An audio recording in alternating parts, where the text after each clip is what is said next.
Gente del YouTube y Multisdentoni, hoy Oh my god, bro. Oh, hell no, man. What the fuck, man?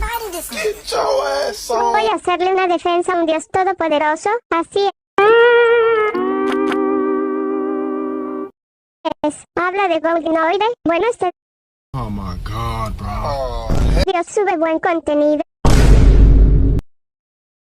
Además que sus haters son pelones.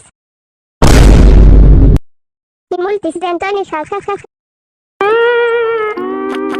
Jajaja, y aparte sus críticas son wins, ya que él sabe argumentar y da factos, además que su edición es la mejor del mundo. Además que este Dios junta a Lokender sus críticas. Son Oh my god, bro. oh, hell. dioses ya que ardieron a sus haters gays entre ellos la pedorra de Amazing Fan, ya que dejaron traumado a esa pelona que le y con muchos vídeos jajajajajajajajaja. Y diré las razones por las que este Dios es Dios. Uno, es porque sus críticas son wins ya que tiene Oh my god, buena bro. argumentación y buena edición.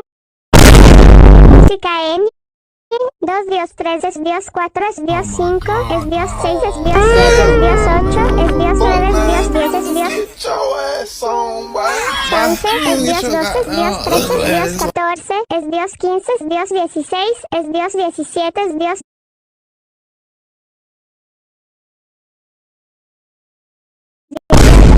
es Dios 20, es Dios 21, es Dios 22, es Dios 23, es Dios 24, es Dios 25, es Dios 26, es Dios 27, es Dios 28, es Dios 29, es Dios 30 y bueno, hasta aquí la defensa, suscríbete o si no eres Multisdentoni, jajajaja, chao.